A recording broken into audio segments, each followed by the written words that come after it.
SIFTER.com.au.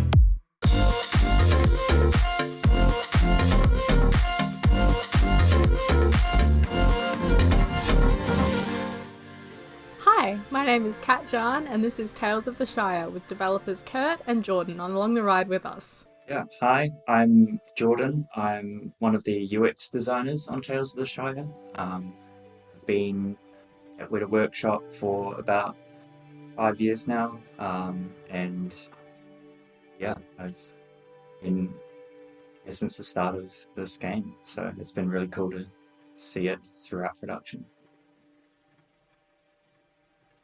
Yeah, hey, I'm Kurt. I'm the senior 3D artist on Tales. I've been at Weta almost 10 years now, so I was part of this project with Jordan the whole time, which has been really special. Specifically, you'll see the work that I did was the layout and working with the maps and just helping create the world that you'll be running around in and playing. But the team had a very broad take on things, so we'll be able to talk to lots of aspects today. So we don't want to just talk about just the things that we specifically worked on. Yeah, it's going to be cool. Perfect. I think we should get started. So already I'm loving the vibes. I love cozy games. Mm-hmm. The music that's playing just on the title screen is I'm really into this already. And I've got to ask, so in the key art for the game, there is a little goose wearing like a knight's helmet. Please tell me he's achievable. So that is Ladle. Yep, that's Ladle, who is not a goose, right? Or is it duck? It's a duck. Yeah. Duck, which I guess you'll find out about, and I'm sure in this playtime. So we don't want to give too much away, but it's even better to find out that he's spoilers related. Yes, yeah. That brings me joy. And he's she, I think she. She. That's all good. She is definitely a fan favorite. We've had Ladle. We've got like a little crocheted fan-made ladle that was actually given to us, and we've taken everywhere that we've done interviews, everywhere done anything marketing, which is always fun. Yeah, it's great. Yeah, as soon as I saw like the key art for the game, I was like, oh my god, oh my god, oh my god. That was a purposeful decision right there.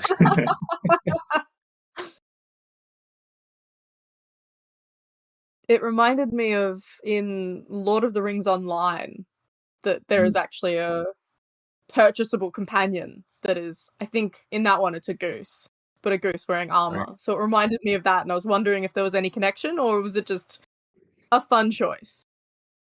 I mean, it could have been. I didn't know that was a thing personally, but yeah, I know Steve, the art director, one day he just had that character created, and we just kind of went with it. I think it fit with the audience and the vibe.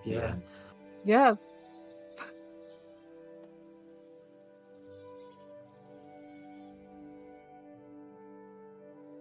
This is stunning. I'm just going to keep repeating that this entire time, I think. Yep.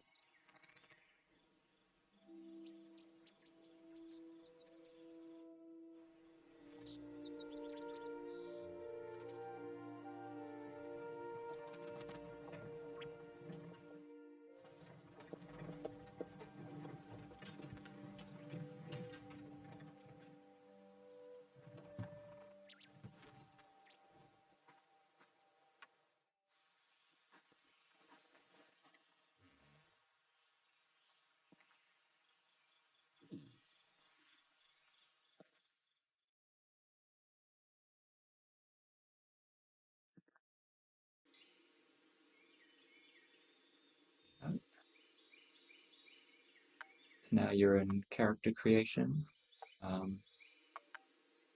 Yeah, this was pretty important to us, this feature. We really wanted the ability for self-expression throughout the game. So you'll see there's a lot of options here, even for your your body type. So we purposely went with the idea of changing body type and body size on sliders, so you can do mix and match whatever you want with that. Yeah. It was quite a challenge for the art team in many respects, but it was definitely well worth it. Something that we decided that we wanted to do from the start, so a lot of resources towards it. Yeah, so you can see there incredible, yeah, in the two extremes. It's a really important aspect of yeah. This. I spend hours creating a character before I get into any of these types of games. I just love exploring, and we wanted to give the player lots of choices. And personality was quite a cool one for us to be able to get in as well. Completely changes the way your character animates. So it doesn't change any of your ability to do things in the game. It's just the thing, but pretty massive for how you want your character to feel. So I am currently studying my Masters of Communication, and one of my thesis is sort of around cozy games in particular, and it's about how gender and sexuality are presented in cozy games. So having a slider like this of body customization is insane. Like, you guys have officially now just gone up the list of games that I'm going to be talking about in my thesis. That's cool. Because a lot of what I talk about is things like with Stardew Valley, how it's very binary. So this concept of a slider, I've never seen something like it before. It's incredible. Yeah, and I guess to add on to that as well, we went as far as not having any characters refer to you via any pronouns as well.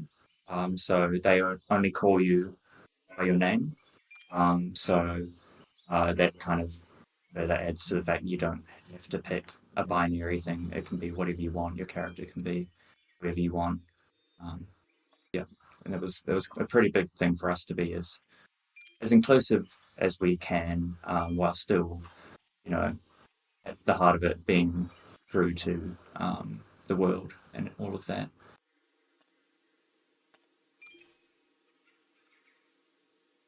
Yeah, there was a balance of what we would add here. And we had a Tolkien scholar, and we would talk about even the types of clothing that would be suitable for this era and how they'd be made.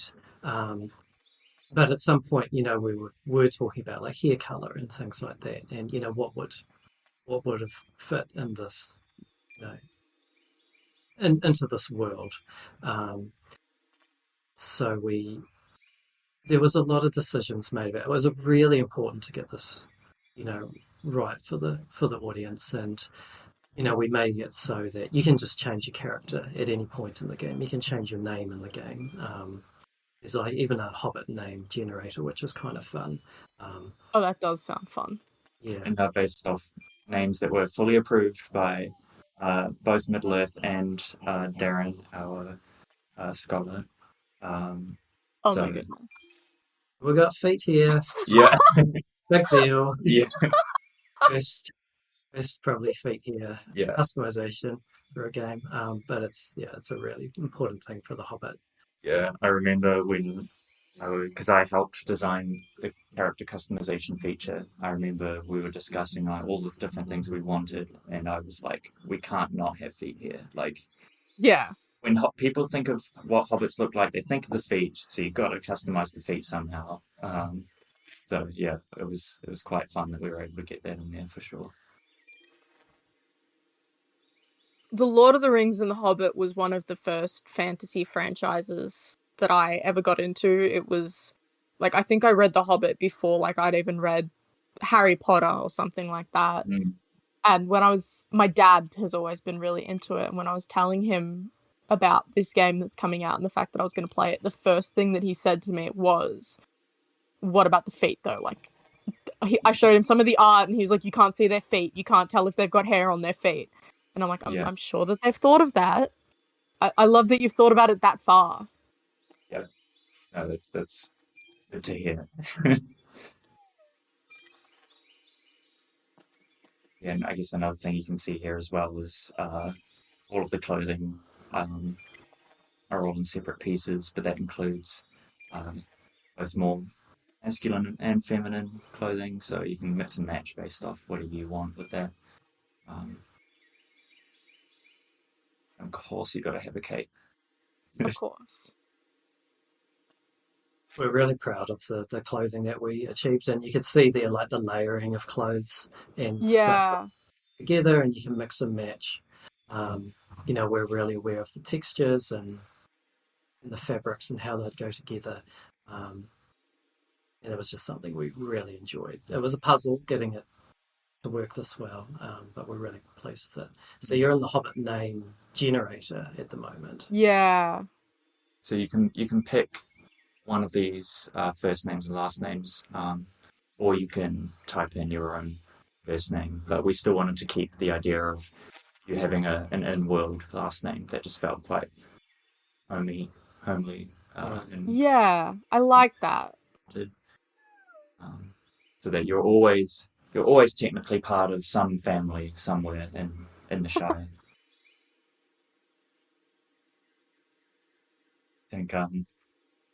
I think my favourite one that I would always go to was Bingo Maggot. I don't know why. Oh, that's good. Bingo Bongo. That was the other one. Bingo Bongo was good. Bulga? There it is. Yeah, Bulga. Common Boffin. This Nice. feels good to me. Very good. Yeah, and you can edit your appearance at any time, which I thought was very important to get in there.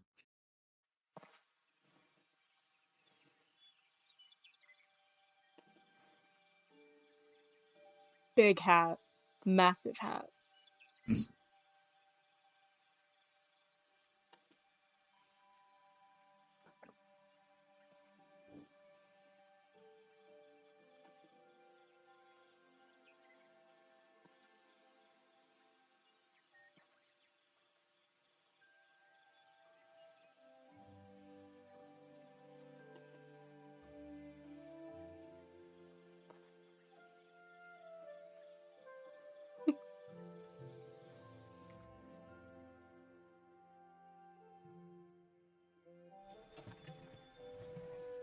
These are some old man hands. Compared to the hobbits that are so smooth, so round.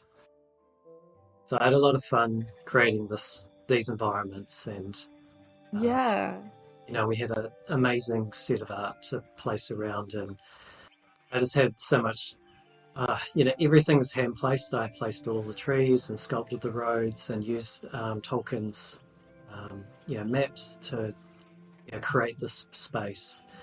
But I just took so much enjoyment. I was hand placing and painting the grass and the rocks, and it was a really special place for me to have worked on. How long did you say that the game was in development? What was that, sorry? How long did you say that you guys have been developing the game? Well, we started 4 or 5 years. 4 years ago, yeah. Incredible. When we're in the it was while we were all locked inside and everything. We were wanting, we were all experiencing that want for. Yeah, we wanted cozy spaces and Yeah. wanted a feel-good kind of game. And there's nothing, blue skies and green pastures, that's very appealing.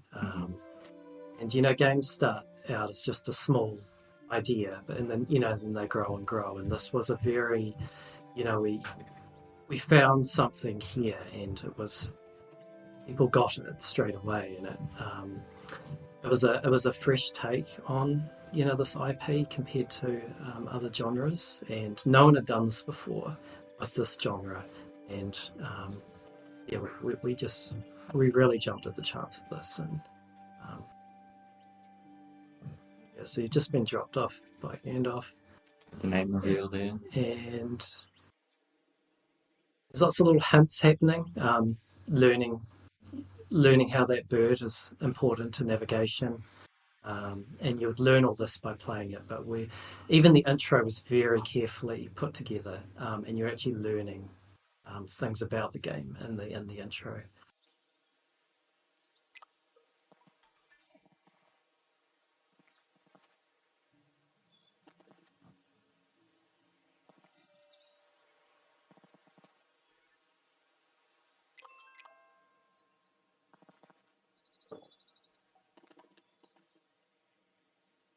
Yes, another thing you'll notice as well is going back to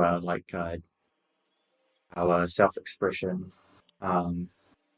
Your character doesn't really have the voice, but all of their emotes are kind of just sounds from different instruments and everything. Again, further just adding to that that charm to the world as well.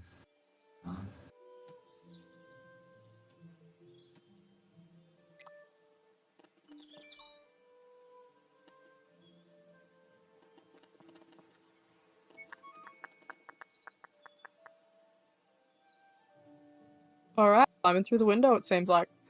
We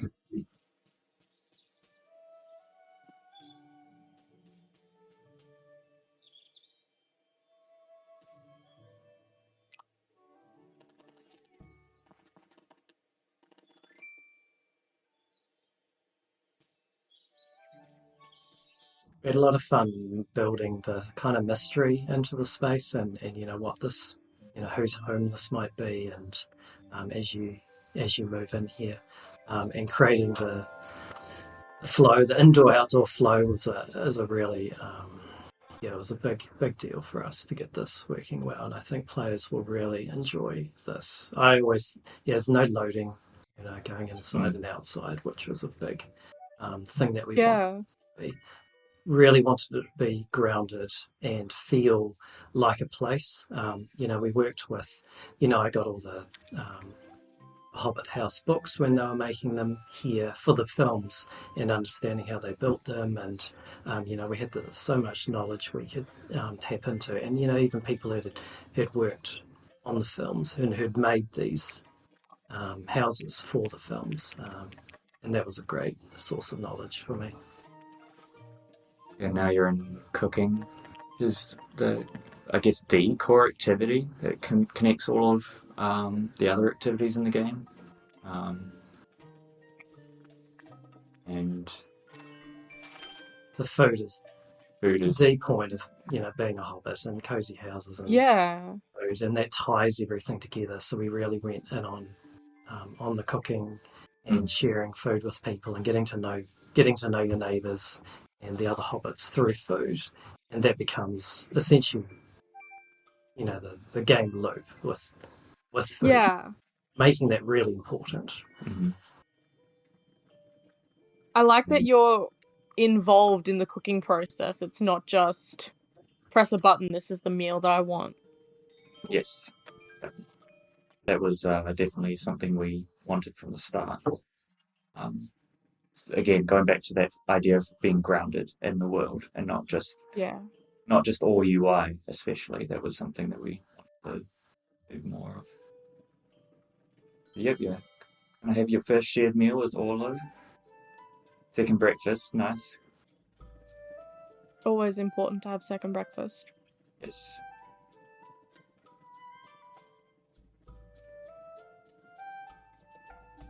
Oh damn. He was craving that one.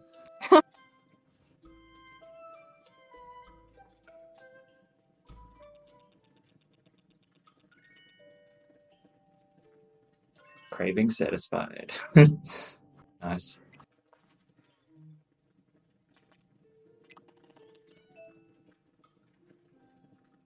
Imagine giving someone food and then just walking straight up to them and going, "Do you have something for me?"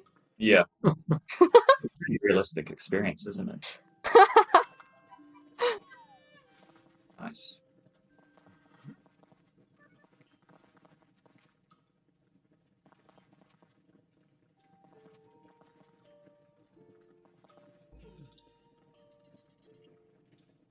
Why would you put it in my post box? You were waiting out the front of my house for me.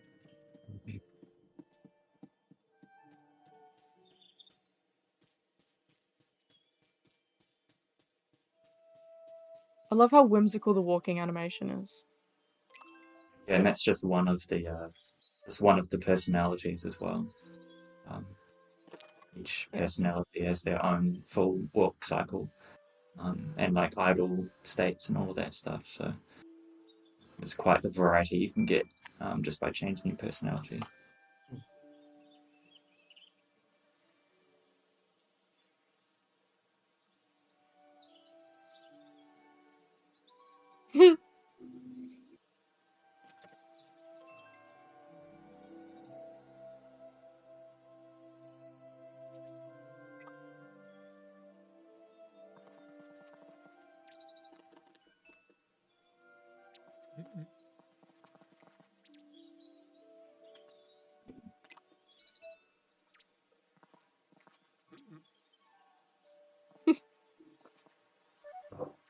That's one of my favorite lines in the game.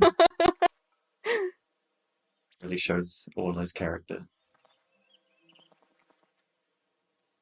Yeah, our Tolkien scholar who wrote all the dialogue had a lot of fun creating all the narrative for this. And you saw hints at like where we are.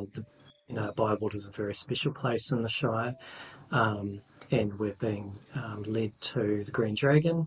And just to point out, the game's based in between the two epic books, so we're in between The Hobbit and in between, the Lord of the Rings. Yeah. So we're in a place of peace at the moment. But there are lots of recognisable places that you'll go to in the town that readers of the books will pick up on. So I guess here you're experiencing the navigation birds for the first time. They kind of act as like little checkpoints. Yeah. And then if they land on things like signs, they can be in different directions, kind of pointing you at different crossroads. So that was quite important to us to not really just have like a golden line that you follow, but to keep it in world again, keep it grounded. And it just felt natural to have the world around you helping you to do everything. As hobbits have that natural connection to the natural world. Yeah. Again, it's something that I feel like I've not really seen a lot of, but that it just works really well, especially within the genre, within the world that you've got. Like, if it had have just been the line or the figure like some games do that you have to follow, that always kind of annoys me, honestly. So I love this take on it. Thank you. It means a lot. It was definitely we put a lot of focus into that for sure.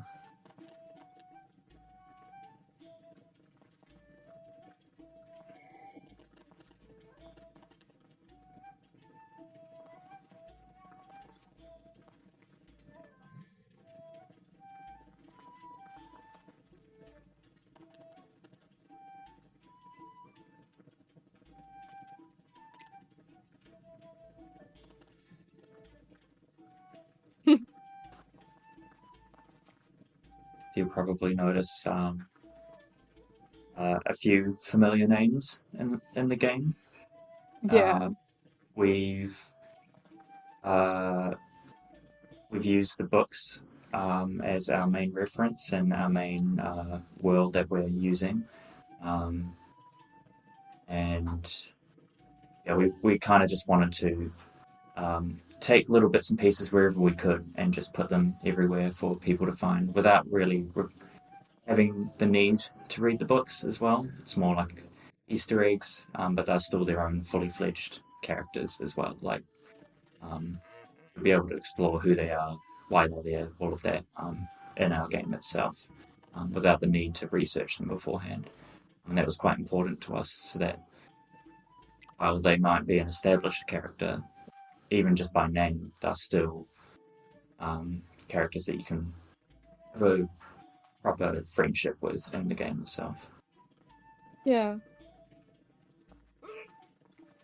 I think it'd be cool if someone played it and then wanted to read the books. I think that would be a neat way into this this story, into this world in general, Yeah. right? Yeah.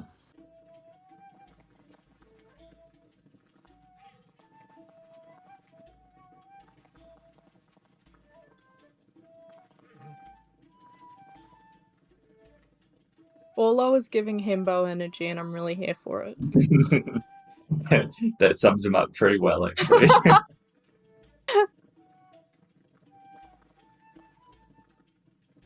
We wanted players to really enjoy the writing, and to enjoy the stories and the Yeah. that are in this. And I hope, there are some laughs, and it is really enjoyable. And there's some great characters that we've put together in the little community, and you'll get to know everyone, and the progression through the games, through the food, and through getting to know people and helping them. And there's just so much you get to unlock, and even your own skills. You get better at fishing, or you get better at foraging, or get better at gardening through getting to know the community. I guess that meeting just set up the core narrative of the game, which was Bywater becoming a village. Cotton in particular didn't like at all that Sandyman was not calling Bywater a village, so that kind of sets into motion core narrative of the game of becoming a village and actually being recognised officially as a village, as they aren't right now.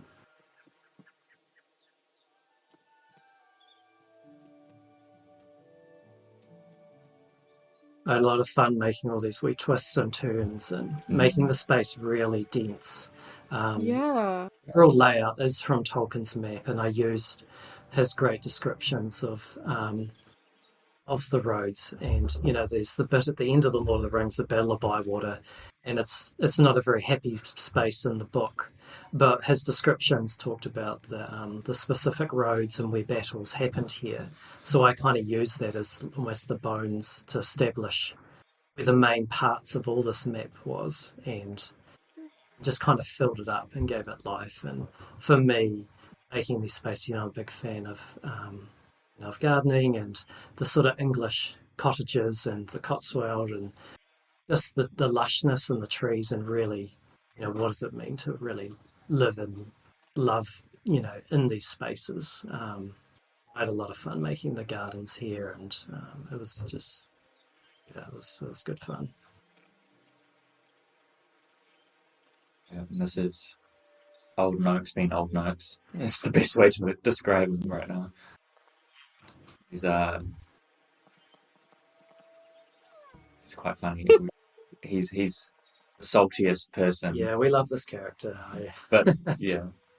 Of course, the fisherman is the salty person. Yeah.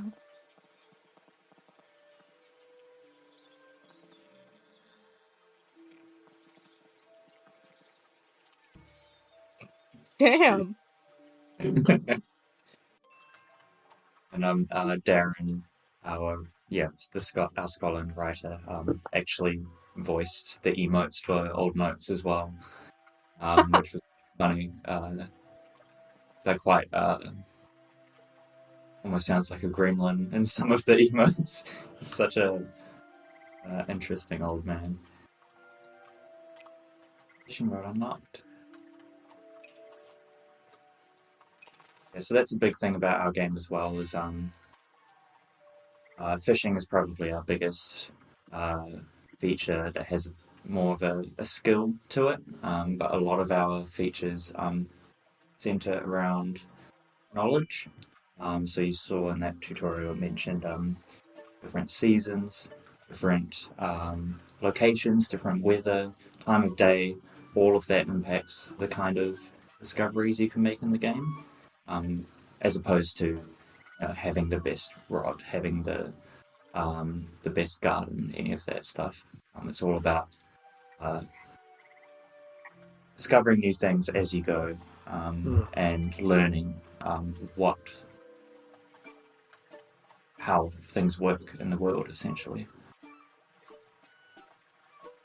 We wanted to give the player plenty of time. There's no rushing in the game, and we've worked a lot of testing on the time of day does change, but it's not real time. But there is plenty of time, and it is quite beautiful going from morning to night time, and the seasons change, and I love that in games when the trees change, or there's winter and it's snowing. It just the spaces really change, and the foraging changes, and things happen. There's different things that happen in the different seasons. Sorry, I just noticed as well, with the fishing, you were correctly opposing it, but you also need to reel your rod as well, with left click there. Yeah, I'm just seeing that now. I was wondering what I was doing wrong. Yeah.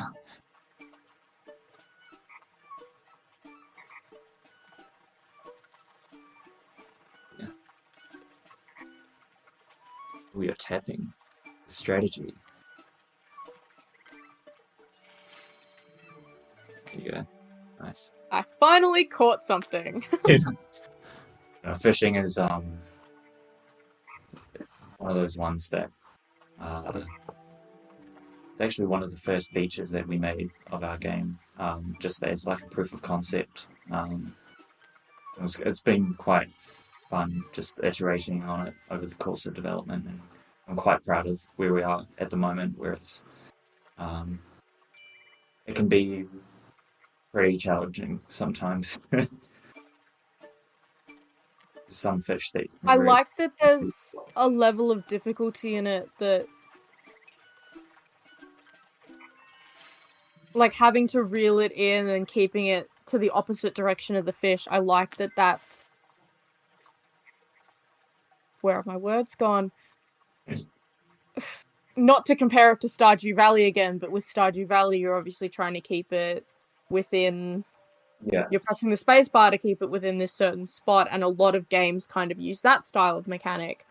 Whereas this actually feels closer to almost the physical sensation of fishing. Yes, exactly. And that's what we wanted for all of our features, right? We wanted them all to be as close as possible to, I guess, a more streamlined, more fun version of what you could be doing in the real world. And fishing was our first real test of that in development, so I'm really happy with how that turned out. You can skip in the game if you want to. Oh my god. Very something. Oh my goodness. Yeah, no sprinting. I just got a Steam achievement. Yeah, nice. We wanted a way of moving through the space, but there's no rush in the game. But then we're like, what could we do? And then someone, animator, just basically made a skipping animation, and we put it in, and we're like, this works, and it just everyone loved it. So yeah, there are subtle little things hidden that when you go downhill, you speed up a little bit. So we tried to, a bit like the birds in the navigation. There are little things that help the player, but they're kind of slightly hidden. But you get a feel for when you're going up and down slopes. And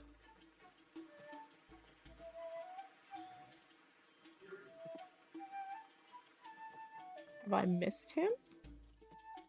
Oh, I think the birds were going in the opposite direction. Oh. That's definitely a key thing that we've been trying to stress test as much as possible as well. There's so much to say that I feel like sometimes I'm just missing the birds completely. Yeah, no, that's fair.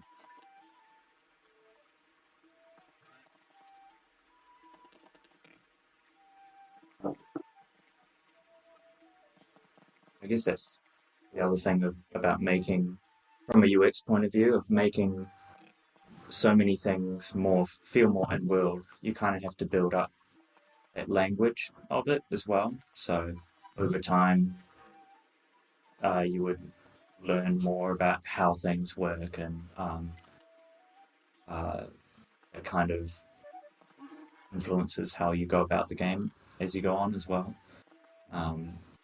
Compared to just us telling you, go right here and follow this road and all of that. It's quite a more freeform way of doing navigation as well, so you don't have to follow the birds, but you can still look out to see if there's a bird there for right direction being told.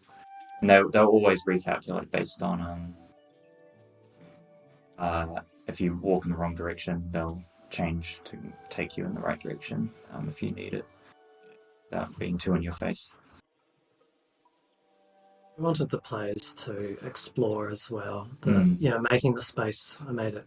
It's quite dense, and there's little secret bits, and the player will find the paths that each day they'll do something in the garden, and then they'll change their clothes, and then they'll go do some foraging, and then they'll head to town. And the player will create their own little story each day. And so you're heading up towards the forest, and the space, when I mapped it all out, people were getting lost, and that's why we went with the birds, and that's why you have a map. And for me, I can't get lost because I created the world. Of course. But people were getting lost, and I was like, how are you getting lost? And then, so that was the conversation we had. We had to be aware of everyone's, when you're working on something for so long, you can't see, we've worked on this game and been in this world. So getting other eyes on it and getting feedback was really important to us, and getting playtesting and making it for the audience. And if people are getting lost or they're doing something, so a lot of the time was spent on making this as good as we could, for our player.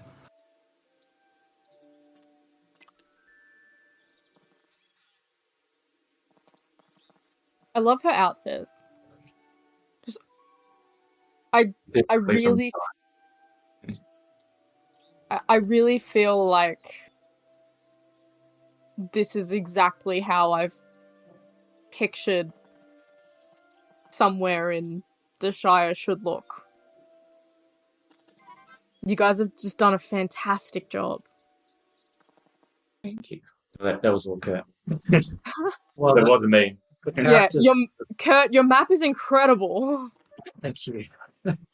The characters specifically, we had some beautiful concept work by the concept artists at Weta to create all these characters and really enhance their personality and what they, like Delphinium, her gear matches like where she lives and why she's living here.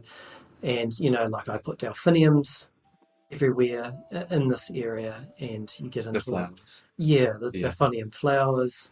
And there's lots to forage in here and things to find, and we didn't want it ever to be scary, but we did want it to have a sense of mystery in the forest. So it was always there's stepping stones to get across, and finding a way around. The next bird, there it is.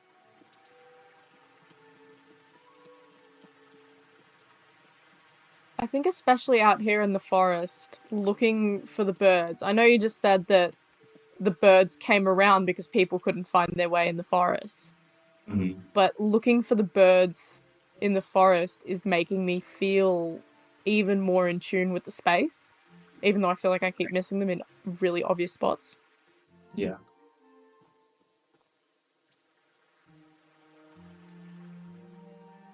It's another one? Ooh.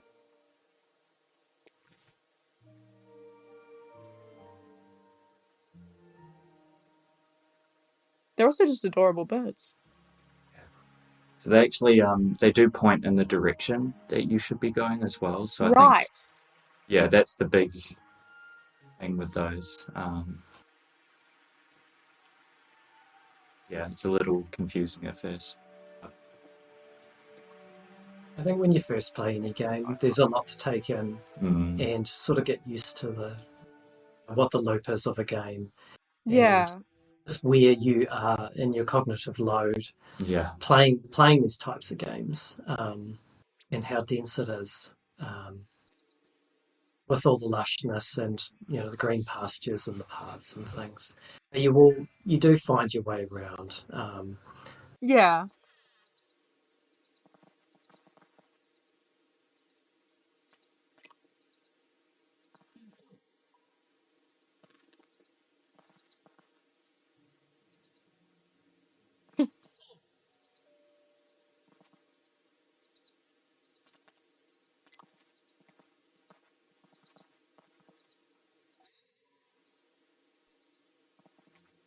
I like this continuing joke that this book just stayed wet because of the fisherman throwing it into the water. Yeah.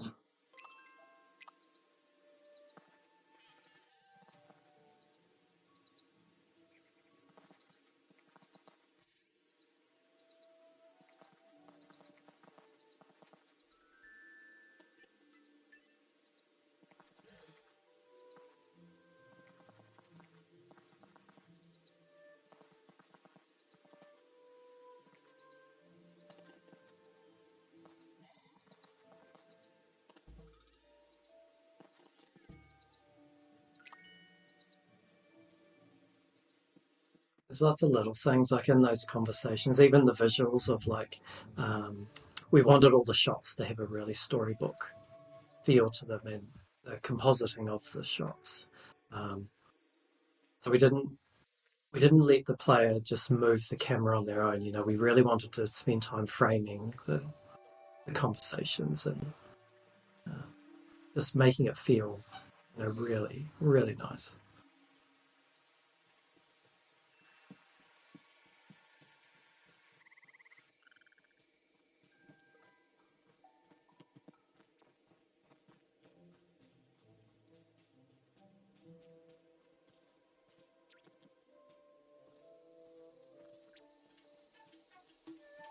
So the hobbits have their own. You'll notice, we're going into nighttime, and the hobbits have their own schedules and what they do on the day. So they'll be at home or they'll come to the pub, obviously, and hang out here.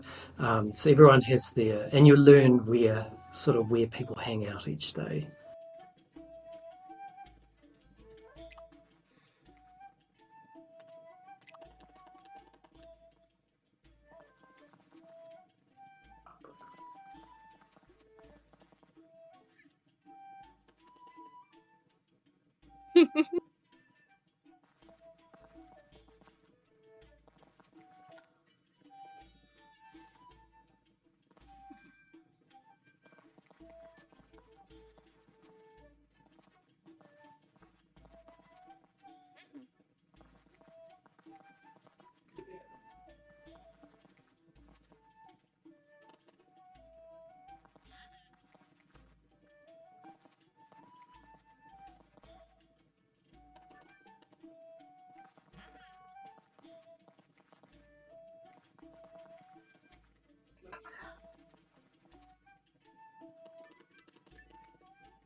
Nice. So I guess now you've got your first more open-ended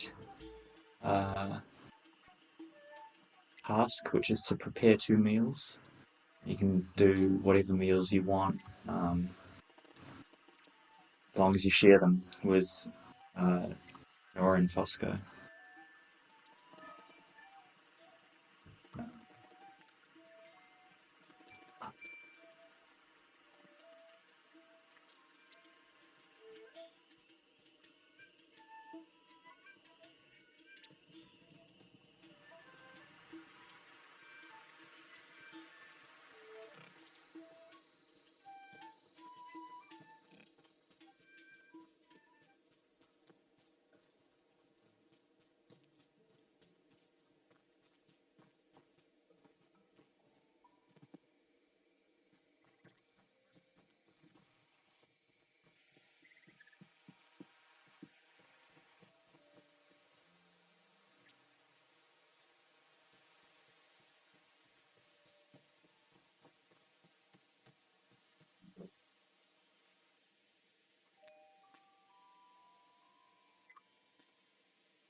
So that's actually the other thing with this is if you notice in the bottom left, our the way that we do time in our game is based on sections.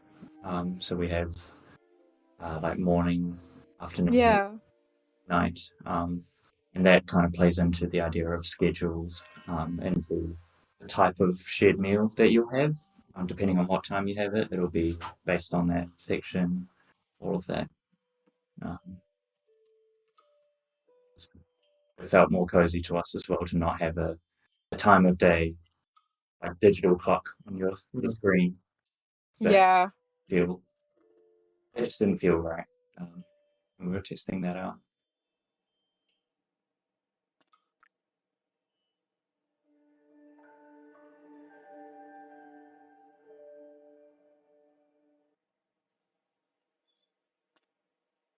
Ooh, it's a lot of discoveries. And you can see on I was busy.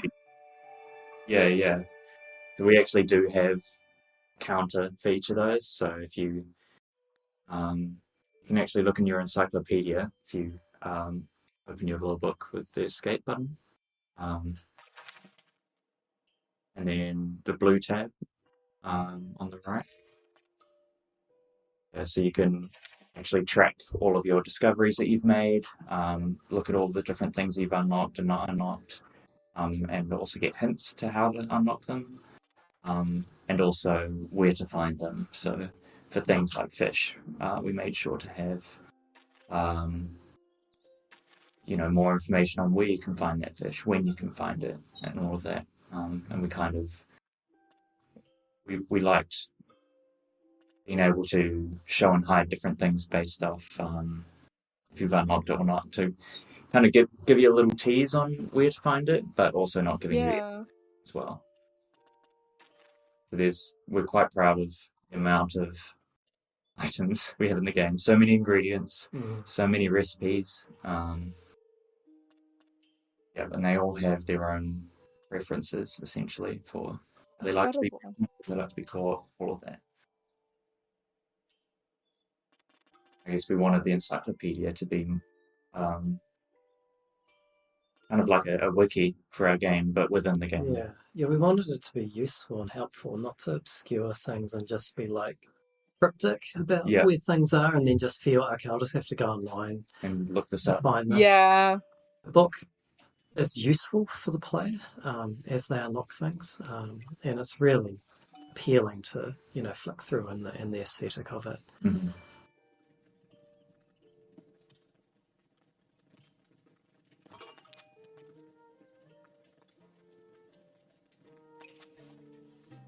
So that tutorial was pointing out the new learning that you had from Lily Cotton. So texture is a big part of cooking. Once you get through here, you can make a meal chunky, smooth, crisp, or tender. Actually, that little indicator on the bottom right is where your meal is on that scale. And over time, you'll be able to get more stations like the chopping board and the frying pan that let you use new seasonings, but also let you change that scale in different directions. You can see there the chopping board can either make things smooth or chunky depending on how much you chop it. And then, each ingredient you just take little steps towards that star area there, which is a bonus quality star, deliciousness star. So it's quite quite involved. Yeah. I think we just wanted to take a different approach, and there is a little bit of thinking, and you get quicker at it, but it's not just like push the button to make that thing. This was an important part of the food and the preparation, and as Jordan was saying, with the seasoning, and you get more ways to prepare the food and to make a more complex meal. I feel very involved in the cooking process. Yes. Good. I enjoy that. And I guess the other thing here as well is you can see the backings around each of these ingredients are actually the flavor of that ingredient. Yeah. So the flavor of the meal is impacted by the flavors of the ingredients themselves. So some meals, if they ask you to use certain ingredients, it can impact what flavor you end up with, and different townsfolk that you give the meals to have different cravings or different preferences. So it's all about fine tuning all of that in the cooking process to get the best out of your friendships.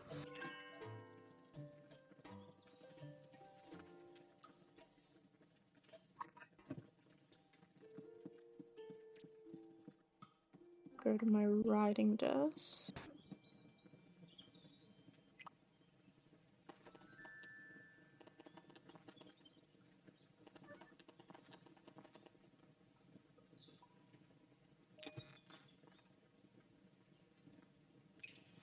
And yeah, shared meals is kind of uh, something we didn't want it to just be gifting in our game. We kind of wanted it to be an experience that you share with the townsfolk. So you can invite a multitude of people to different places at different times and share different meals, get different rewards based on how well you satisfy their cravings, or if you just want to have a cozy meal with them, you can always just do it that way as well. Nice. Invites are sent.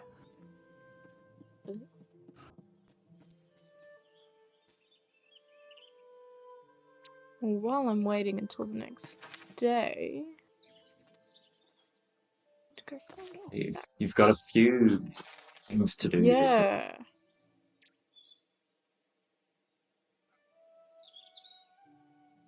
Say where he is on the map, or do I just have to go find him? Oh, yep. So right now the birds are taking to your custom pin that you've got there. Yeah, I clicked accidentally. There we go. Yeah. Like you can pin any point on the map and the birds will take you there, or you can switch it to whatever tails you want. You can do that interchangeably at any time.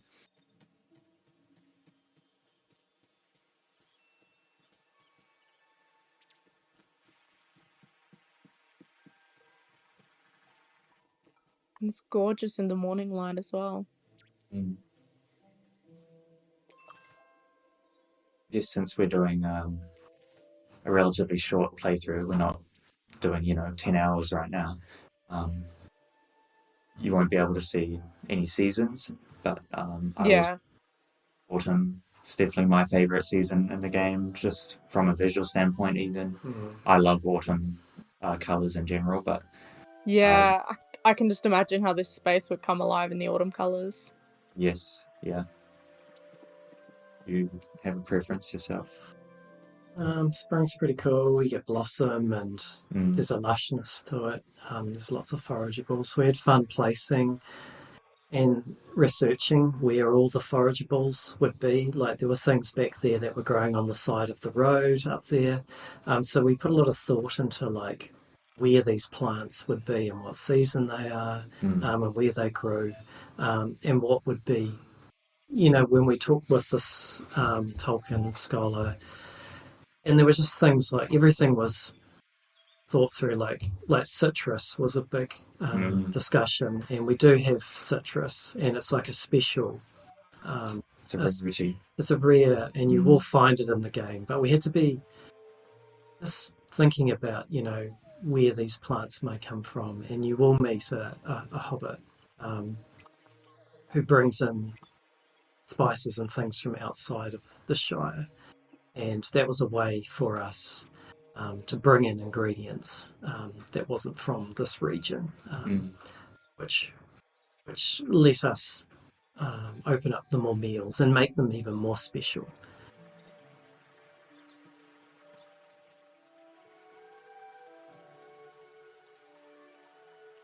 the player will like learn all these wee special wee paths, and even around your player home, it will open up more as you progress and unlock those gardens and things. So Yeah. there's shortcuts and ways to find your way around through the town and through the more secret areas. Like there's quicker ways to get to places, and other ways will have more forageables and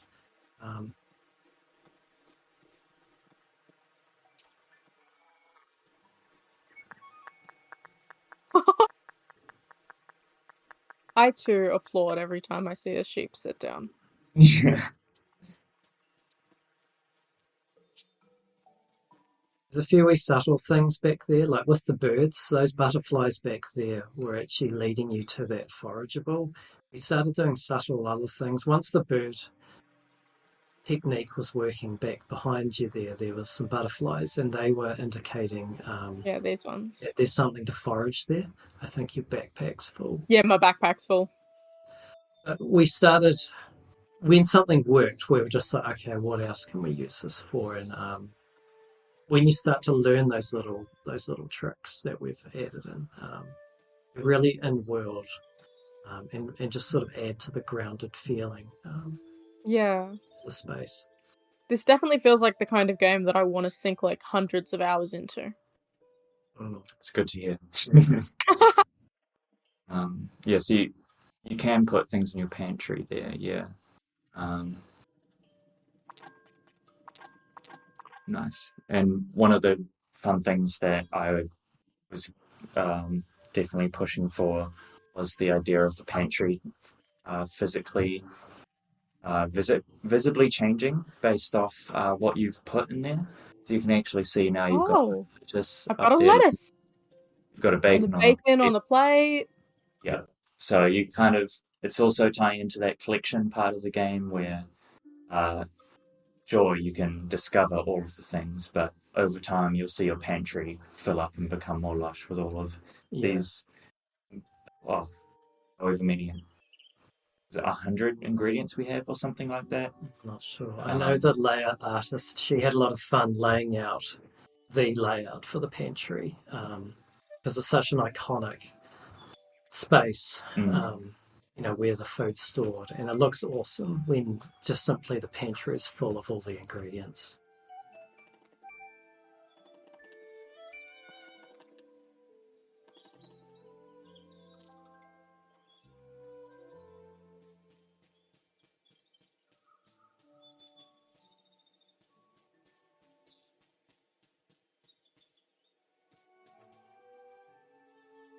So if you open your backpack, you'll be able to access your seeds from there.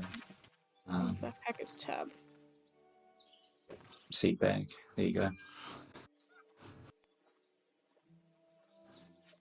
So gardening is quite also one of those ones that becomes more complex as you learn more about it. So you could see there that each of these seeds had like an area around them, which is part of, I guess, the feature of companion planting. So each plant has a preference with whichever plant they want to be next to. Some of them are positive, some of them are negative. But they give a lot of benefits to the outcome of that plant once it fully grows as well. And different sized garden beds also have different attributes to them as well. I think the gardening, in that mode you were in before, you're actually in decorate mode, and what we did is something quite magic. I feel that the gardening and decorate mode are all the same. It's all one thing. Yeah. So you can actually move that with the plant inside it. And because, decorating your garden and growing things, like players may just want to grow a beautiful looking garden. It's not necessarily about growing quickly, like a farm type thing, so decorating and gardening is all the same thing. And there's home styling and making your house. Oh my goodness. There's a lot of content here, and we know, like with how you customize your player, customizing your home is equally as important, and making your garden. And yeah, we've got a lot of textures, and everything inside the house can be decorated. You can decorate outside, you could have beds outside and make spaces outside. We really wanted the player to have a lot of fun here. And we gave the player a lot of elements and content here, so we're super excited for people to actually want to see what people share. You know, there's a photo mode in the game that people can take photos and just create their own spaces. It's going to be exciting.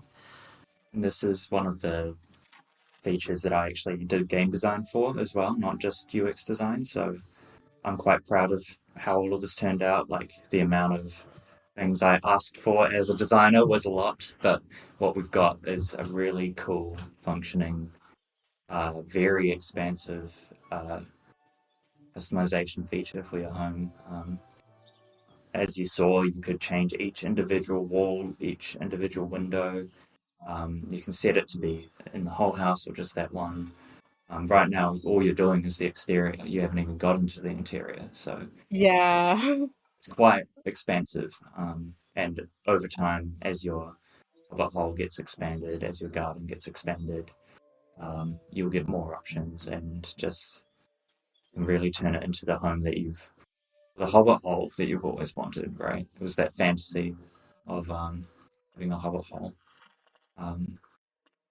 It was an interesting conundrum because they are very round, and most games that have home decoration are square because placement is on a grid. So we went against that, and we were like, okay, let's try it without a grid. So if you pick up objects here, you can actually move them freely without. Oh my goodness. So there is snapping, but it's very organic, and we chose that because it feels natural and lets the player really place the pieces that they want. And you'll see, like, there's cups and cushions and things, and you can place those on surfaces how you want. Yeah, and we really, from the start of the game, like that idea of putting cups down and setting up your perfect table for the shared meal was so core to what we wanted that kind of went for that. And when we ended up with that clutter core kind of experience where it's like you can just put stuff everywhere and it just feels like a home, you know? It doesn't feel like a perfectly placed museum of things on, you know, in this square and then in this square. It just feels like a lived-in space. So like what you said before, Kurt, I'm really excited to see combinations of stuff that people do and how everyone uses this tool essentially to make their own homes. I've gotten very lost in making my own home right now. Yeah, no, I think customization features have always been my favorite in any game. I think that's kind of why I put up my hand to kind of design this feature in particular. So I had strong opinions on things we should definitely try and stuff like that. Like here, changing the color of something as well as the style was a big part of the home decoration for sure.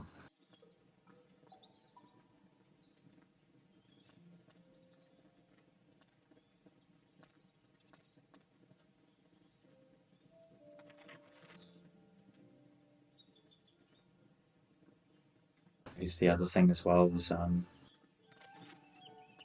you can. A big feature that we liked for home decoration was the idea that if you put something on a piece of furniture, it'll move with that piece of furniture if you pick up a thing. So if you put something on a table, like a cup, then it's kind of paired with that cup. So like on that couch that you had there as well, there's a bunch of individual decorations on it, like the pillow. But if you just pick up the couch, moving the couch moves it all together. Yeah. The programmer, I remember, was very proud of getting this working, and you can adjust those things. And like the fun thing I really like is you could carry that outside. You can take your bed outside. Do that right now. And there's no loading, and I love this. And you can place your bed there. Yeah. And then you can go to sleep there and start. My god, and it's free rotate as well. Yeah. Obviously, since there's no grid, there'd be no snapping, but I wasn't expecting it to be that free. We do have rotation snapping as well, because that's just the quality of life thing that we wanted in general.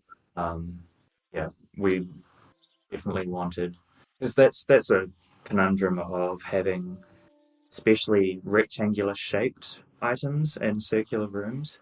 So one of the minute things, like small details you might notice in a lot of our furniture, it's actually got the curved back, so it fits in with the same circular shape of the house. So you should be able to much more easily get something up against the wall, rather than relying on a flat wall with the flat furniture. And that's your wardrobe there as well, if you want to go into that and customize your character again. Yeah.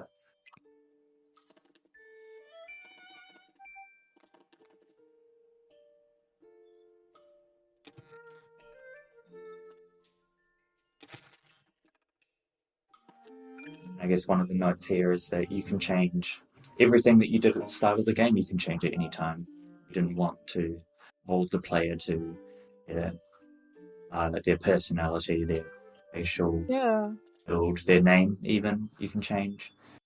So if you wanted, you could be whimsical on one day and you could roleplay as a snob on another day. Like, it's just...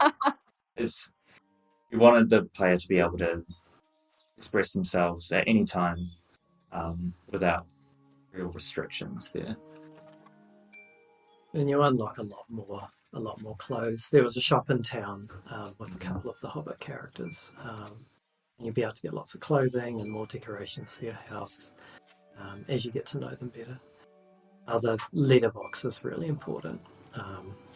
You always got to check your letterbox each day. And letters was just such a quaint, sort of forgotten thing nowadays. I think it's real nostalgia, I feel, for written letters and getting the post, and it really fits with this, living in this world.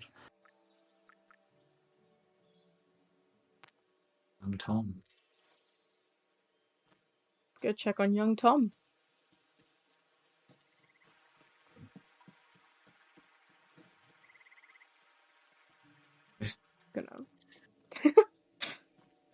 I just noticed the tooltip says greet the animals. Yeah. It's like before how you greeted the sheep. Sheep, yeah, it was actually greet.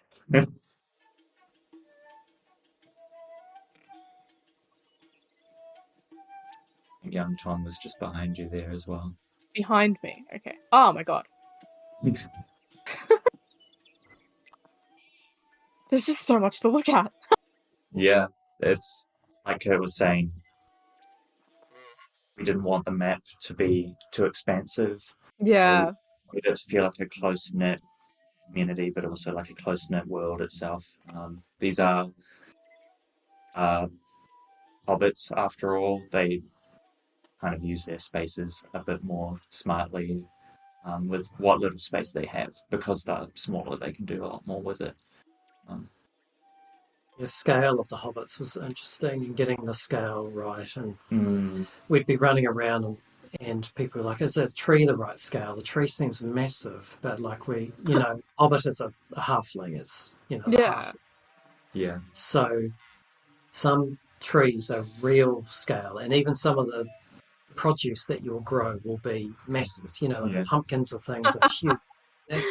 That's kind of fun, right? Of being this little person, and when you'll meet, Gandalf again, he just seems like giant, and you forget the scale of yourself, as you sort of live in space. So here you're going to have to find a cow that looks like a cow. Yeah. So you said that all of the dialogue was written by your Tolkien scholar. Correct. And he would work with like Middle Earth enterprises in going over the text and what was suitable, and and I was fortunate to be in a couple of the meetings with them, and that's when we were talking about boats and citrus trees, and it was a great conversation of knowing, going over these ideas. Really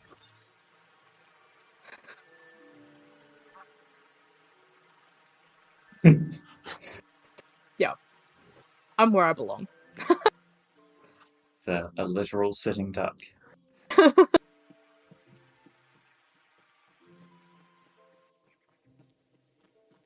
So this is obviously, like you were saying this before, that this is the first game within this world to be a cozy game. Did you guys feel like that was hard? Was it hard looking at all of the other like games in the Lord of the Rings and Hobbit franchises, and did you not look at them? How'd they play into your inspiration? Well, honestly, it was quite easy.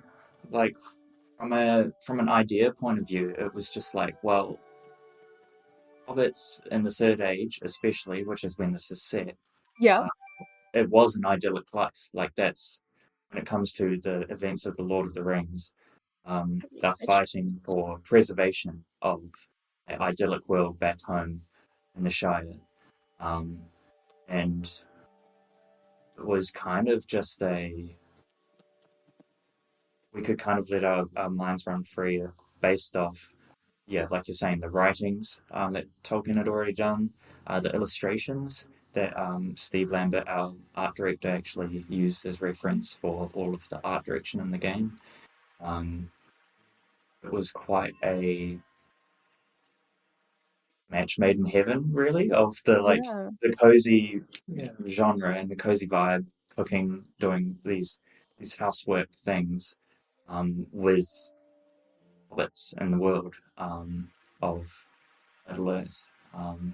I think it was exciting just to go for this, and we risks, but if you keep repeating the same games with the same matchup, you get the same thing over. So it was just about trying some new things. Just what happens if we do this, and it felt really natural. It felt like a really good fit, and the game kind of just came together. There was a lot of passion for this type of genre and this type of world, bringing all these elements together, and it was just kind of working. And Tolkien's writing really assisted with bringing this space together, and it was just creating something unique and fresh, and just a different take on it for a different audience as well. To live in this space. We don't necessarily. I mean, there's plenty of these types of games. You could have fighting in Lord of the Rings, but now you get a chance of what's another part of Lord of the Rings and Middle Earth that we could to experience, and I think that's what we've built here. It does, as you said, it does feel like a very natural connection from this world to cozy game. Yeah. And we just felt at the time as well, when we were making the game, we were like, what if we made a cozy game? What if we made a Lord of the Rings cozy game? And then it kind of fell into place with that.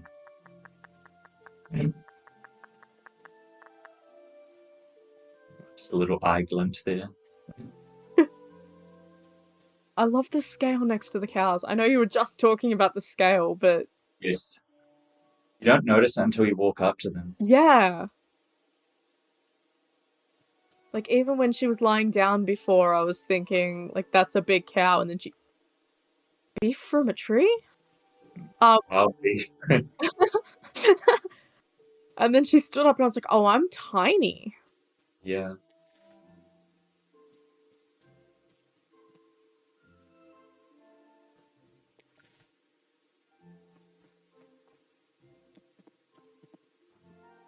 I actually don't think I've been in this little spot. It's cool that you found this. You know, there's lots of secret spots beyond the farm and into the forest. There's like an empty Hobbit house with lots of forageables, and the player will get, they'll kind of have their path that they'll trace to find all the goodies. Yeah.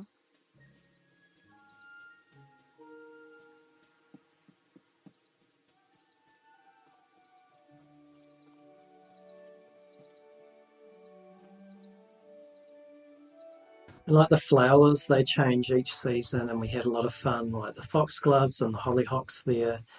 In different seasons, things will change, and you know, getting the plants changing was really important to me, and not just you know, the trees will change and things that they're growing. You know, that was really important to get the plants right. You know, because it's part of this world and making it grounded and believable. Ritter. Mm-hmm.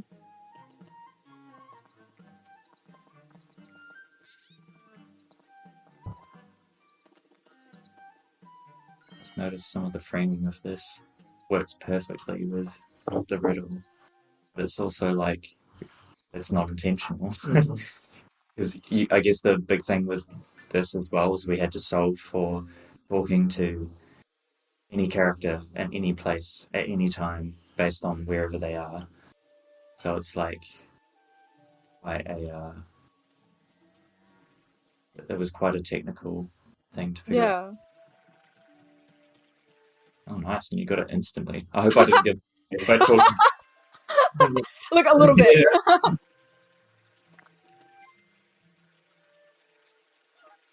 But it was incredibly good framing. Yeah, and that was not. It was just because you happened to be talking to her in that spot as well. Yeah. You can talk to her anywhere in the world.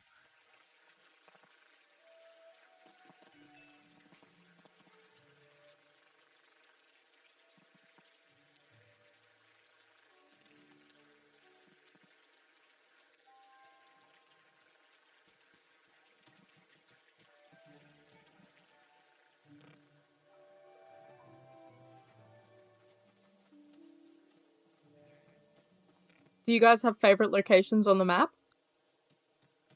Ooh. Kurt, I'm sure you do. There's one you can't get to Yep.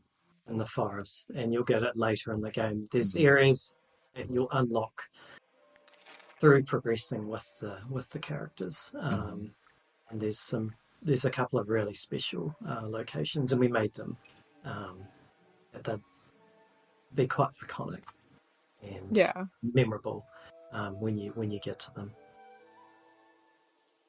I think mine might be. Oh, it's also another place that you haven't found yet, actually. So maybe I won't spoil it. But it is just an area you can stumble upon, and it kind of gives like a nice vista. It's quite. I guess that's one of the things I like doing in other games as well, is seeing how high I can climb, and then Yeah. just look out at the view. And there's a couple of those, or a few really, that we have in here that aren't locations on the map that you discover are quite lovely. Yeah, there's a few more places from the books. There's the Ivy Bush that I don't think you've found yet. There's a 3 Farthing Stone. We've been to the Green Dragon. And even the roads that you're running up and down, when I followed, the players would be able to take this map and they'd be able to place it on top of Tolkien's map. You've got the Great East Road there, and you've got the road up to the farm at the back, and that's up the South Lane. And if players have read the Battle of Bywater, they'd see all these roads and everything that, you know, I worked with. So I was trying to make it as accurate as possible, but then there's space in between. It's like, okay, well, what's at the side of the road and what would be there, and what Yeah. trees might be growing there, and how did Tolkien describe how the trees grew. And then, I'd be on like Google Maps, and I'd be in the Cotswolds, and I'd be looking at how trees grew along the water edges and what sort of things grew there and how lush is it. And, there was a lot of elements to place and to make it feel a natural, believable space.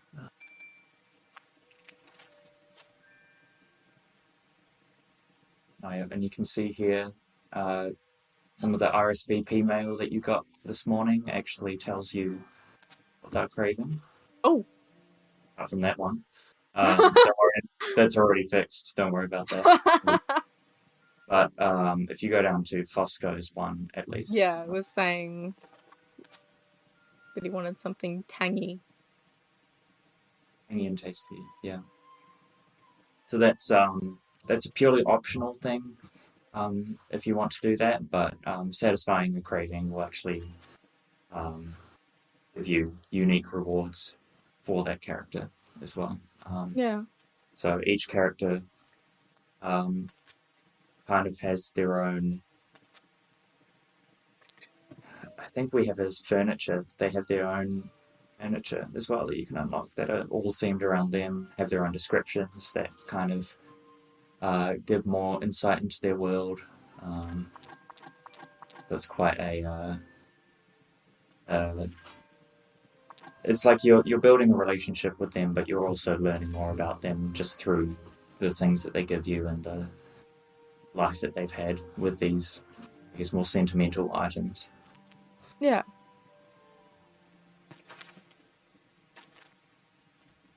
There's a lot of furniture. There's a lot of meals. There was a huge amount of content created. There's like rustic sets of furniture, and there's dwarven, and there's a lot of elements, and you can mix and match them, and you will get, as Jordan's saying, like key pieces from the different hobbits, and they'll have their kind of flavour of furniture, and there's clothing that you'll get a lot more clothing than what you can see in your wardrobe at the moment. Mm. That excites me. I think if you navigate one more tab to the left in your lore book, yeah, that has the townsfolk in there. So the green one there. Oh, the green one, yep. Yeah, there you go. So it also teases like the different rewards that you can get per character based on your relationship with them. And then there's additional tabs on the right there that go into their cravings, depending on the season, depending on the meal, different gifts that you can get from those craving rewards. So it's quite a lot that you can get just from sharing a meal with someone that expands into the wider gameplay activities as well. You're always progressing in the game. There's a lot of, however you're playing the game, you always feel like you're making some progress to being, getting to know someone or finding a different location. Mm-hmm. And later on there's like clubs and more tales, but the clubs will kind of give you more specific, like foraging things to do or fishing things to do. Mm-hmm. So as the player gets through, there's more and more content for them to discover. Yeah, so as you've found here as well, shared meals is also just our decoration system as well. So you can decorate everything for your shared meal, and it'll actually it'll keep those changes after your shared meal as well. So you can actually decorate the table specifically as however you want it, and you don't have to redo it every time. It's fun, like just letting the players set the table. You may have vases and cutlery and things and books, and you can make even the shared meal would be funny to see how players like what they like it. You did not like that. I think that was because it was only 1 star of deliciousness there. So he was not impressed. Good enough to warm up, apparently. Damn.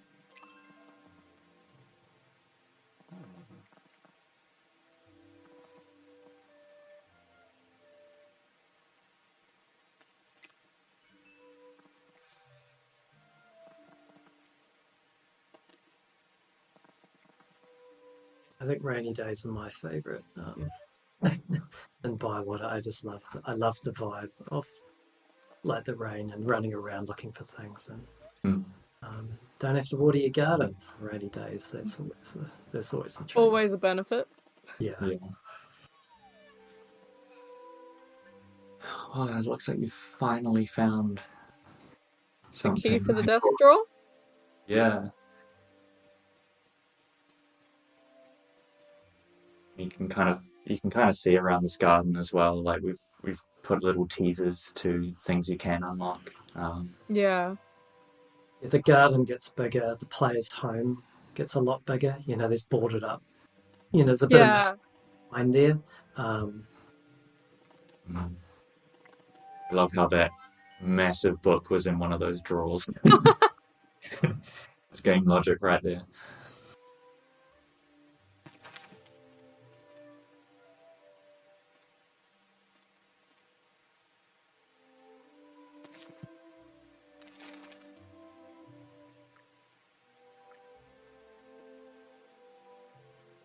I'm going to try and go there without the birds.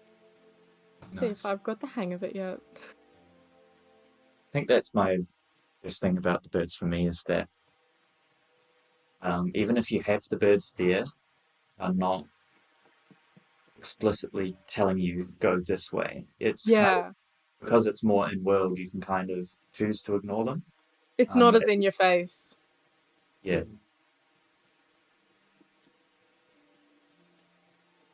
Sometimes I just want some birds flying around next to me, but I don't actually need to know where I'm going.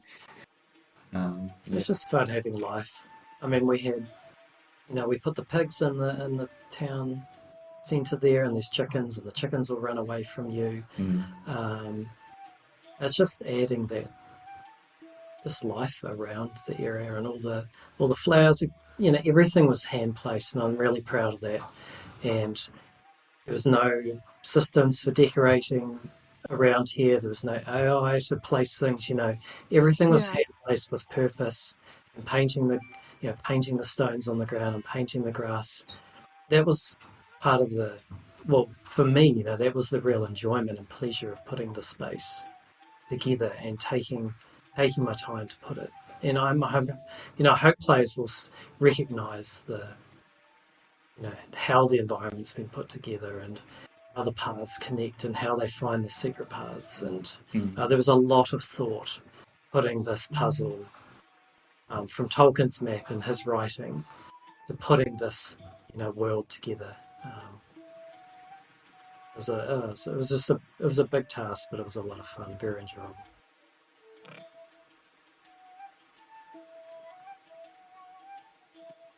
If you go into this place, this is the general store. Are they shop? Yeah. Yeah. It's still kind of funny. You have a duck sitting on yarn, like just in the middle of a shop. I was just about to comment on that. I watch a lot of what players, how they would play these types of games, and I was just like, what do they love? And I've just put a duck on the wall, and I was just like, oh yeah, that's staying. And it was just making these places feel really good. And this space was really fun to put together with all the textures and all the elements hanging and having all the clutter and this space with all the fabrics and everything was really, really nice. And hanging herbs and fabrics all folded. It's a really candles. It's a really pleasant space. Yeah, and if you talk to Nora here and ask what she's got for sale, one of the other big things that we pushed for was having things physically in the world in the shop as well. So it's actually put on almost like a scarecrow mannequin. And same with Bosco's shop as well. And like even all of the stalls outside, they're actually items that are put on the little table in front of you. Yeah, it was quite important to us to keep it all in world, keep it all grounded in some shape or form. Oh, that's pretty. Oh, you can afford it as well. Look at all that money.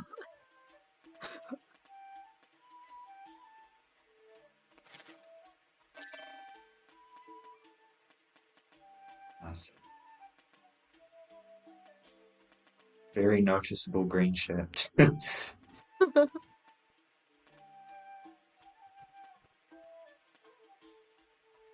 Jackets. Gorgeous options in there. I love the detailing. Mm.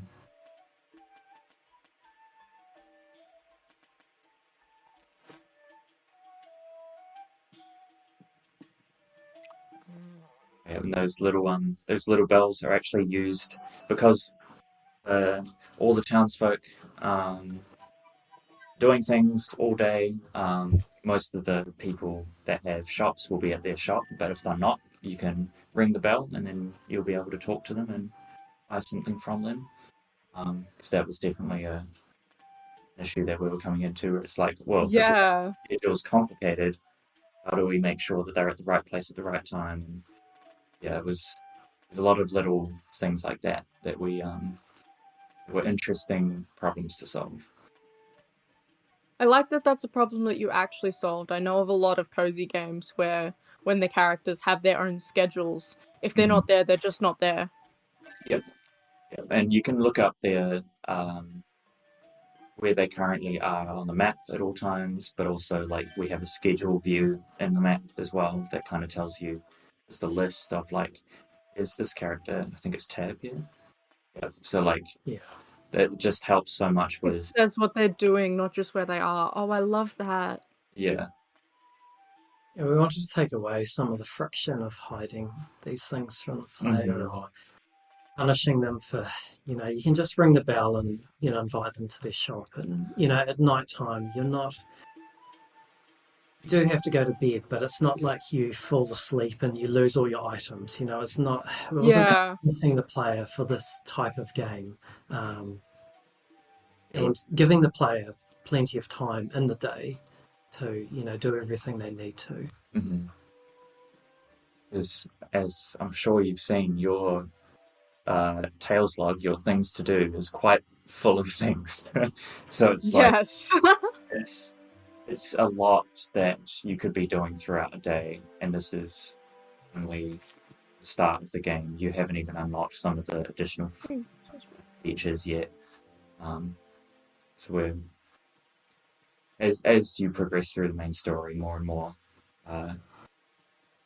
features and also like upgrades to features get unlocked as well. Not just the story, but through the relationships as well.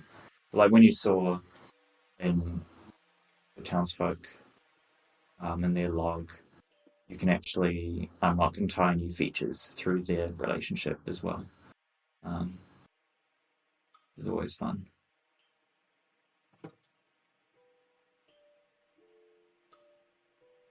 I think one of my favorite things to do in this specific room is, you see that is one of those what are they called? The struts, the wooden strut to the left of the window.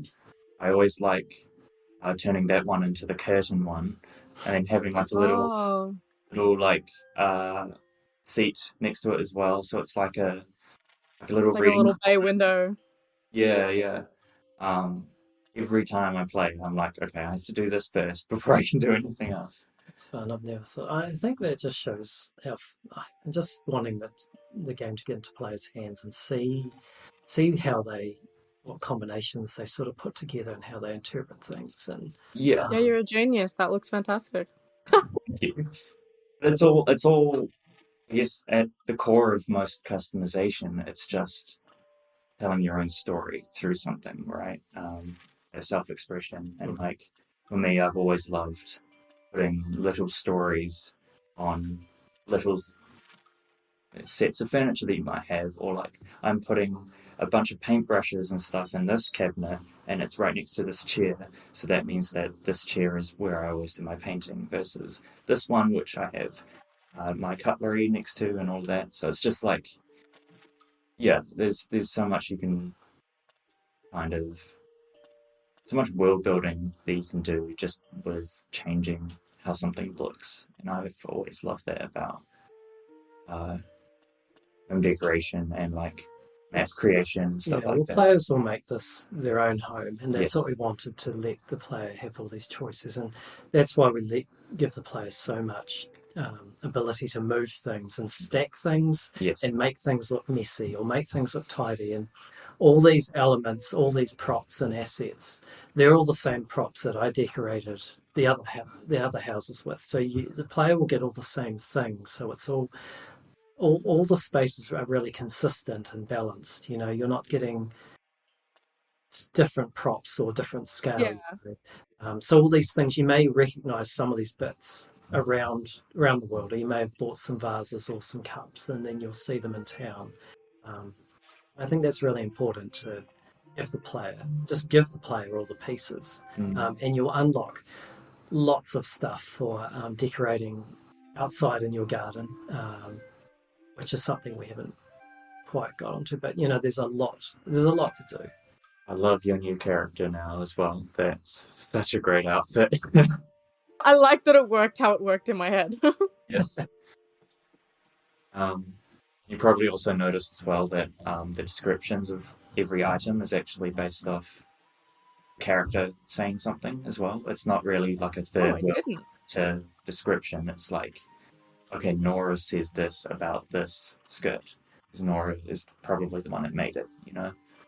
So that's also adding to that world building and lore that we really wanted in all of this. Make it feel more like a close-knit community and everything. Yeah. I love that. Even ingredients will do that as well.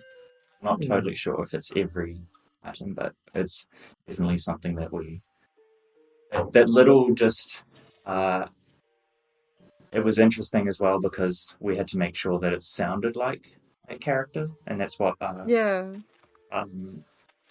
that's what our writer had to deal with as well, was writing the descriptions, or at least going over all the descriptions and making sure that it sounds right. Yeah.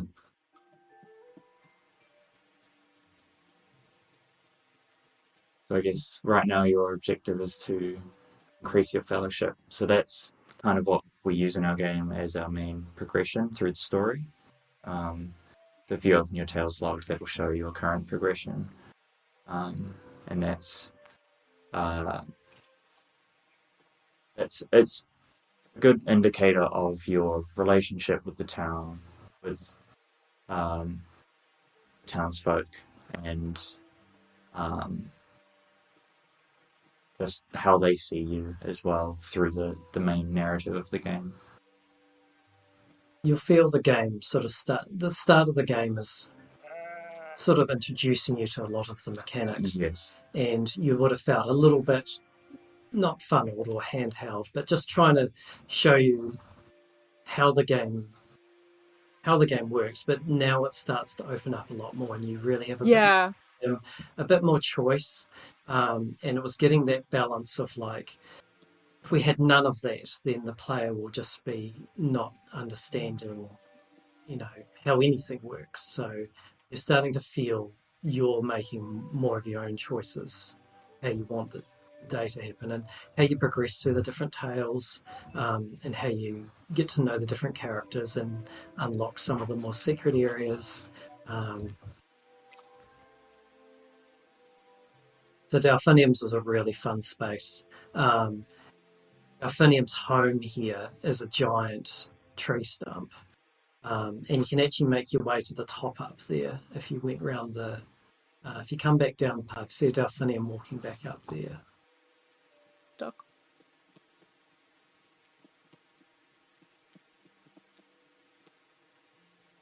We had a lot of fun making this space, and if you head up here, this was called a layout. So this is actually teasing a possible shared meal venue, probably. Based off that table. Yeah, so you'll have a meal here. So it's not just about having meals at your own home. You get to have meals at the Green Dragon and the Ivy Bush Inn and even on Delphinium. So these are really special, and we really Yeah. had a lot of fun with these. And I was having making these wee spaces, or as if Delphinium lived up here, and what plants there might be, and how the sun comes in, and all the water's all connected from the back there. It flows all the way down to Bywater Pool, and a lot of thought was put into how all these little areas all connect together.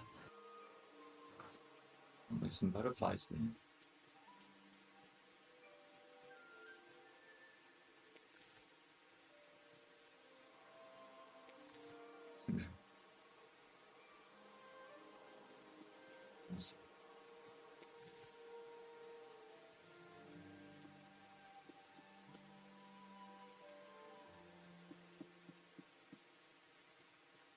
I think this is one of my favourite spots. One of them. There's a few. It's just being able to look out, and again, this is as you probably saw from that table, it's a possible future location as well, and some of the shots in that cutscene are just, especially because you can have a shared meal at any time of day. Yeah. I quite like having mine in the evening, so you can, or I think here it's the morning, right? Or it's east, north. One of them, morning or evening in this area is really quite special. East, so morning. Yes.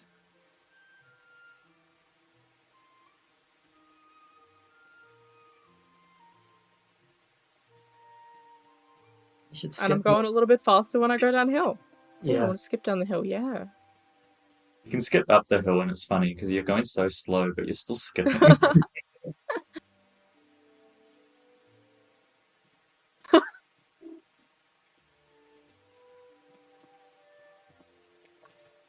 And this was also one of those problems of scale, of like, how do you pick things from a tree when you're a hobbit?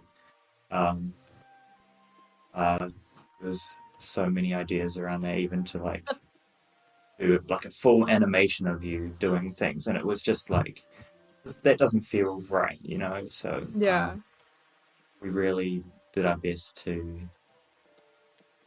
Though I will be honest, with all of these roving animals, I had a little bit of a fear on what that was going to be. Yeah. This is a lovely space. I think this is my favorite so far, just the way that this is framed.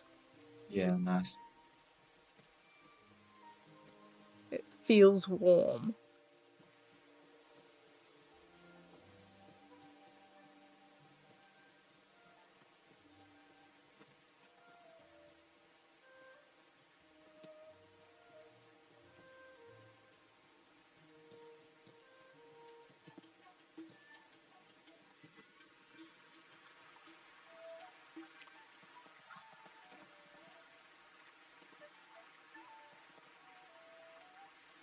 I think you've met Incredible name. So this hobbit lets you. He brings in things from outside, and this is your way of getting some ingredients that we couldn't grow around Bywater, but you also get other objects from him from his travels. And it's up to you on how you think of his antics as well, I guess we'll call them. Yeah, you can see here an example of lemon being an actual thing, but it's sort of like you were saying, it's kind of an exotic fruit for the world that you're currently in.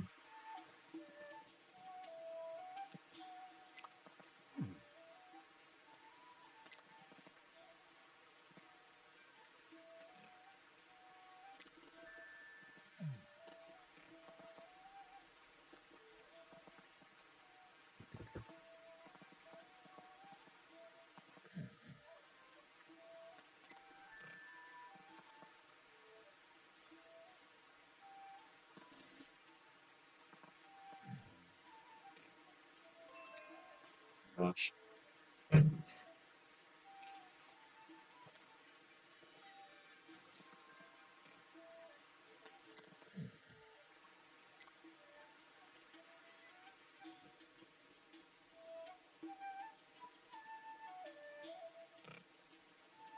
If you head up to the right there, This way? yeah, there's a nice view of Bywater Pool.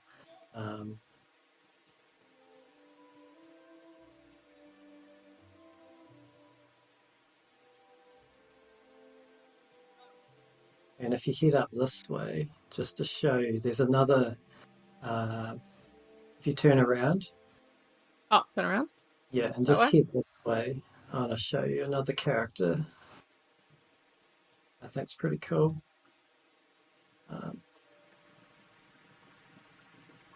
This one? Yeah. Not sure if Neffy's friend's here, but you can talk to Neffy.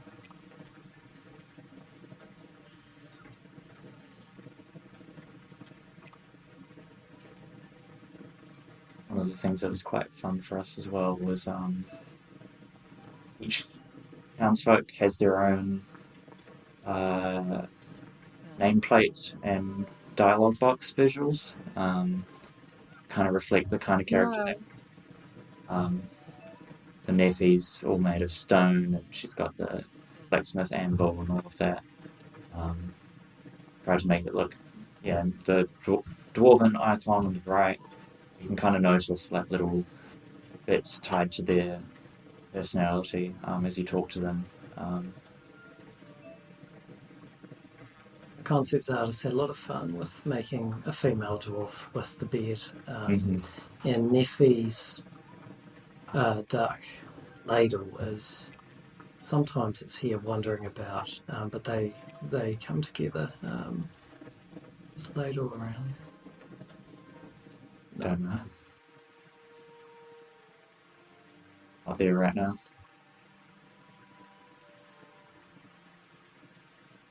Oh, It's it. She's that got doesn't. that stuck beside my barrels I'd put there. Ladle's the character, the little duck on the cover with the little. Yeah. She'll wander about the. She's a bit I of love her. I love her and her little bum waggles. Delightful.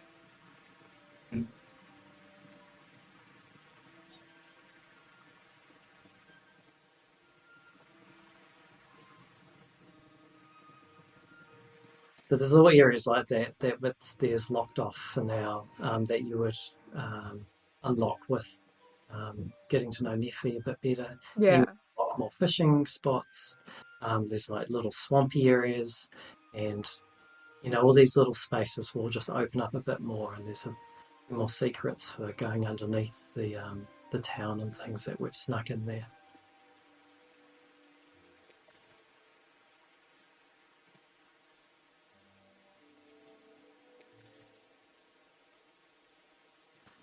Spirit.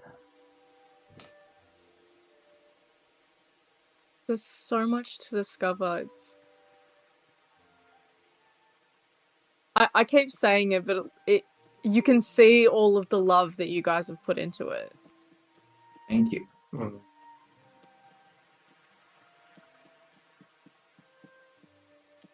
Even just in little things like the change of the footstep sounds, depending on what you're walking on, and It was actually quite nice. Once we got that in there, it made such a difference because you don't notice it until it's. You don't notice it if it's there, but if it's not there, then you notice. Yeah. Gosh, there's a lot of stuff on this part of the road.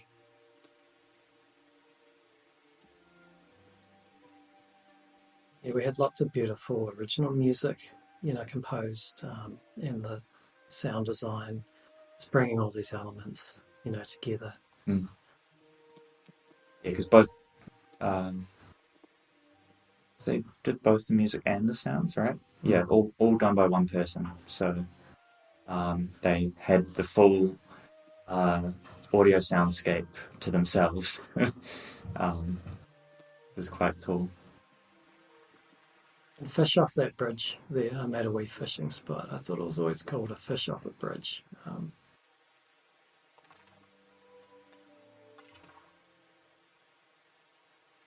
There's different fish you can get in the different areas, and you'll learn which fish come from where, and there's a few secret spots you'll get.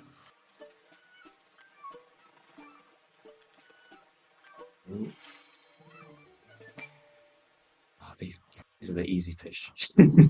But that's the other thing as well, is you can just release fish if you don't want to replace anything in your backpack as well.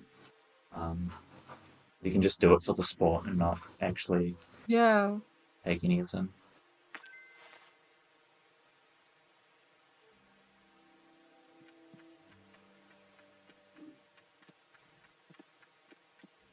Usually in cozy games, fishing is one of my least favourite activities, but I'm finding myself greatly enjoying fishing in this. Oh, that's good. Thank you. I feel like I personally enjoy it even more once you unlock more, because it gets, especially the different kinds of fish, can get a bit erratic in their movements.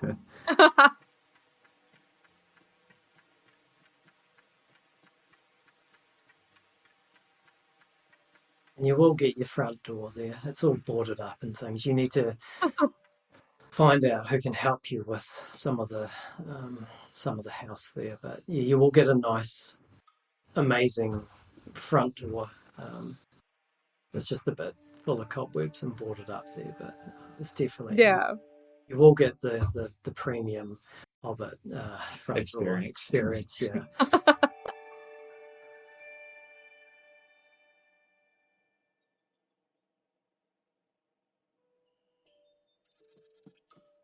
I just noticed you had the starry ceiling as well.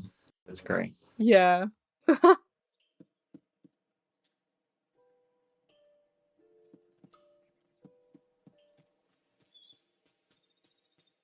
Potatoes might be growing, are they? Are they ready? No, they'd need another. No, not yet. Probably one more day, yeah.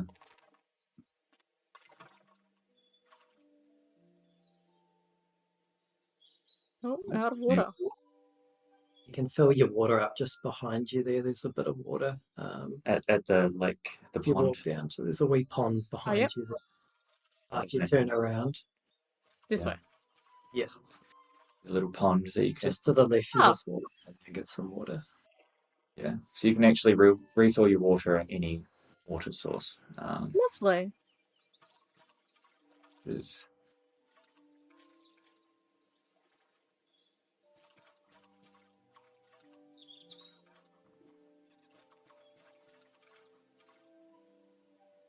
You don't need water. There's nothing in you. So we've got about 2 minutes left in our time. Was there anything else that you wanted to ask us about, or just chat about? Again, I've said it this entire time, but it's a beautiful game. I'm really looking forward to getting into it deeper. Oh, that's great. Thank you. That's awesome to hear. Yeah. Is there anything that you guys felt that you wanted to add that I didn't get a chance to touch on? I mean, really, we're just excited to get this in people's hands. It's been a great experience being able to make this game, and then once it's out there, it kind of just gets given to the players, you know, so we can't wait to see what people decorate with, how they create their own hobbits, writing, the different stories, the different parts of the map they discover. We're just so excited to see people play the game, really. And I guess the game comes out July 29th on all platforms, Switch, Xbox, PlayStation, PC, on Steam specifically. Yeah. We're just to see people play it. I'm happy you enjoyed. I think that very much what you guys have been saying is that as soon as this gets into players' hands, you'll really be able to see the game flourish. you've set it up a lot for players to be able to make it their own. Definitely. Well, it was a gorgeous game. Thank you so much for hanging out with me while I played it. Thanks for having us. It's been a delight. Join the SIFTER community on Discord at sifter.com.au/Discord. Thank you so much for watching. If you enjoyed this and want to check out my review of Tales of the Shire, head over to our website sifter.com.au, where it will be live now, and keep an eye on our YouTube for other videos just like this one.